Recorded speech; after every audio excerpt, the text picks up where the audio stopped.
महादेव भगवान की जय। सूरजमुख की माँ और बीवी दोनों रहा करती थी। सूरजमुख आधा धन तो प्रजा में बांटा करता था और आधा अपनी माँ और बीवी को दिया करता था। उसकी माँ और बीवी घर की में कुछ काम नहीं करती थी और ना ही पूजा पाठ किया करती थी। धीरे धीरे उनका धन खत्म हो गया। घर में खाने को दाना ना रहा और ना ही पहनने को कपड़े। तब दोनों सास बहू फटे हाल सूरजमुख के दरबार में गई। सूरजमुख के पहरेदार ने सूरजमुख के पास आए और कहने लगे, महाराज आपकी माँ और बीवी दरबार में आई हैं, उनकी हालत बहुत ही खराब है। सूरजमुख ने विचार किया कि मैं आधा धन तो प्रजा में बांटता हूँ और आधा अपनी पत्नी और माँ को देता हूँ, फिर भी इनकी हालत ऐसी क्यों गई। तब पहरेदार से कहा कि उन्हें मेरे पास भेजो। तब सूरजमुख की माँ और पत्नी आए तो माँ कहती है, बेटा हमारा धन तो खत्म हो गया, हमारे पास ना तो खाना है और ना ही कपड़े।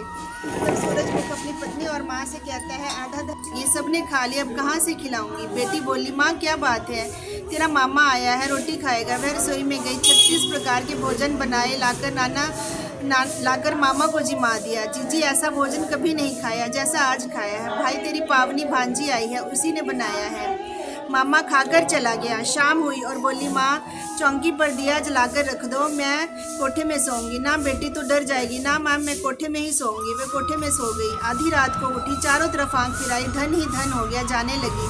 बाहर बूढ़ा ब्राह्मण सो रहा था। बेटी तू कहाँ चली। बोली, मैं तो लक्ष्मी माता हूँ, इसके 6 बेटी हैं, दरिद्र दूर करने आई थी, तन्ने करवाना हो तो तू भी करवा ले। उसके घर में भी चारों तरफ आंख फिराई, धन ही धन हो गया। सवेरे उठकर ढूंढने लगे, पावनी बेटी कहाँ गई। ब्राह्मण बोला, वह तो लक्ष्मी माता थी, तेरे साथ साथ मेरा भी दरिद्र दूर करके गई। हे लक्ष्मी माता, जैसे उसका दरिद्र दूर करा वैसे सबका करना। बोलो लक्ष्मी मैया की जय। लपसी तपसी की कहानी भी सुन लो, भी कहते सुन लेनी चाहिए। ला बेटा मैं तेरी खीर बना दूँ। और वह कटोरी लाई तो गणेश जी बोले कि बुढ़िया माई कटोरी क्यों लाई, टोप लेकर आ। अब बुढ़िया माई टोप लेकर आई और वो दूध से भर गया। गणेश जी महाराज बोले कि मैं बाहर जाकर आता हूँ, जब तक तू खीर बनाकर रखना। खीर बनाकर तैयार हो गई। अब बुढ़िया माई की बहू के मुंह में पानी आ गया। वह दरवाजे के पीछे बैठकर खीर खाने लगी तो खीर का एक छिंदा जमीन पर गिर गया, जिससे गणेश जी का भोग लग गया। थोड़ी देर के बाद बुढ़िया गणेश जी को बुलाने गई तो गणेश जी बोले, बुढ़िया माई मेरा तो भोग लग गया। जब तेरी बहू ने दरवाजे के पीछे बैठकर खीर खाई तो एक छिंटा जमीन पर पड़ गया था, सो मेरा तो भोग लग गया। तो बुढ़िया बोली कि बेटा अब इसका क्या करूँ। गणेश जी बोले कि सारी खीर अच्छे से खा पीकर सबको बांट देना और बचे तो थाली में डालकर छींके पर रख देना। शाम को गणेश जी महाराज और बुढ़िया को बोले कि बुढ़िया मेरी खीर दो। बुढ़िया खीर लेने गई तो उस थाली में हीरे मोती हो गए। गणेश जी महाराज जैसा धन दौलत बुढ़िया को दिया वैसा सब किसी को देना। बोले गणपति गणेश महाराज की। बड़ा रहता उसे खा लेती, थोड़ा गिरा देती।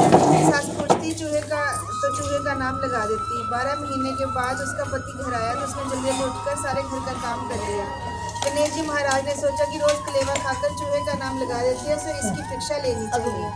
बहू हर रोज अपनी कोठरी का दरवाजा बंद कर देती और अपनी साड़ी खोलकर कुंडी पर टांग देती। एक दिन गणेश जी ने चूहे को आज्ञा दे दी कि इसकी साड़ी को बिल में ले जाओ। उसने सवेरे उठकर देखा कि साड़ी ही नहीं है। वो बैठी बैठी रोने लगी, कोई मेरी साड़ी कुंडी से ले गया, मैं बाहर कैसे आऊँ। इतने में उसका पति बाहर से आ गया। सब कहने लगे कि तेरी बहू दरवाज़ा नहीं खोलती है। उसका पति दरवाज़ा खोलकर अंदर गया तो देखा कि वह बिना साड़ी की बैठी है, तो उसे मारने लगा कि बंद दरवाजे में से तेरी साड़ी कौन ले गया। अब बहू के मन में बात आई कि मैं सासू का कलेवा खाकर चूहे का नाम लगा देती थी, कहीं गणेश जी की कृपा से तो ऐसा नहीं हुआ। मैं हाथ जोड़कर बोली, हे गणेश जी महाराज मेरी साड़ी मिल जाएगी तो मैं 1.25 रुपये का प्रसाद चढ़ाऊंगी। इतने में साड़ी का पल्लू उसकी सास ने चूहे के बिल में देखा तो सासू बोली, बहू तो सच्ची है। तो बहू बोली, मेरी करनी मेरी आगे, मैं हर रोज सासू का कलेवा खाकर चूहे का नाम लगा देती थी, इसलिए गणेश जी ने मेरी परीक्षा ली है। उस दिन से गणेश जी ने उनको खूब धन दिया। जैसा गणेश जी महाराज ने उनको दिया वैसा सब किसी को देना। बोलो।